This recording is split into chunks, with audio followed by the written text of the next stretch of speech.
আমরা আপনাকে পর্দায় সবসময় হাসি খুশি দেখি, সব সময় হাসি খুশি দেখি।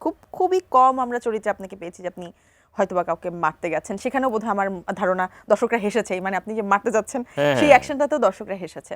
তো পর্দায় যে সারাক্ষণ হাস্যোজ্জ্বল থাকে অথবা সবাইকে হাসায়, দর্শকদেরকে হাসায়, মন খুশি করে, তার তিনি কি বাস্তব জীবনেও আসলে এমন, বা বাস্তব জীবনেও কি সবসময় হাসি খুশি থাকা? আমরা সিরিয়াস, সেটা আমার বাসায় বলে। এটা একটা ঝামেলাও আছে। আমি যখন সিরিয়াস মুডে চলে যাই বাসায়, আমি সেটা হয় কি যে আমি অফ থাকি, তখন তারা ভাবে যে সামথিং রং।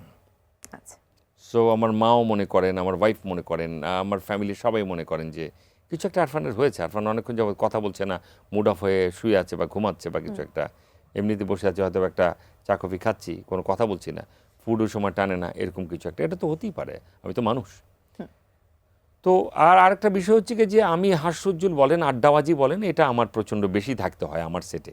কারণ আমি মনে করি এটা তো আসলে ওই যে সেটা আমি কাজ করতে যাব, এত আসলে কঠোরভাবে কাজ করতে আমিও পারি না। আসলে শিল্পীর জায়গা থেকে আমি একটু ওয়াইড স্পেসই পছন্দ করি। আমার মতো করে আমি আড্ডা দিতে পছন্দ করি। আমার মতো করে আমি যে কোনো ডিরেক্টরের সঙ্গে আমার প্রথম পরিচয় হওয়ার পরে আমি আস্তে আস্তে প্রথম কিছু বলি, খুব সিরিয়াস মুডই থাকি। উনি যেভাবে বলেন সেভাবে আমি কাজ করবার চেষ্টা করি। আমি তো আজকে জাস্ট টাইম 5টায় এসেছি। আমি বাপ্পিকে বারবার নক করা শুরু করছিলাম যে বাপ্পি আমি কয়টায় আসবো। কিন্তু ঘটনা হচ্ছে যে এরকম করে দেখা গেল যে আমি প্রথম দিন কিছু করি না, দ্বিতীয় দিন থেকে আমার আড্ডাটা শুরু হয়। আচ্ছা, তৃতীয় দিন থেকে আমার বেশি আড্ডা শুরু হয়। তারপরে দেখা গেল যে আমার আড্ডার অনেকে হয়তো বা ফ্যান হয়ে যায় বা মিস করে। আসলে আমরা যেভাবে রোবট লাইফ ক্যারি করি, সেক্ষেত্রে আড্ডাটা ভীষণ প্রয়োজন। আড্ডা আমাকে বাঁচিয়ে রাখে। একসময় আমি ভীষণ আড্ডাবাজ ছিলাম।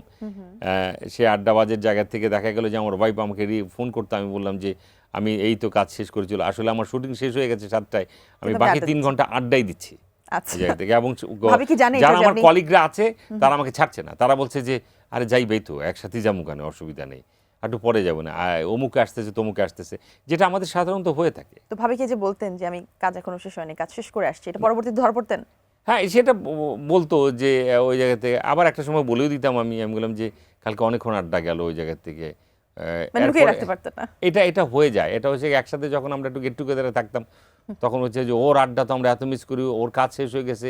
ওই দেখা গেল যে আমাদের আরেক শিল্পী বলে দিছে ওই যে, তারপর ওকে ছাড়িই নাই, বলছে তুই 3 ঘন্টা আর যেতেই পারবি না, ওই যে তুমি আমাকে ওই দিন এই কথা বললা ওই জায়গার থেকে। আচ্ছা, আড্ডাটা আসলে কি, আমাদের আসলে আড্ডা আমাদেরকে বাঁচিয়ে রাখে।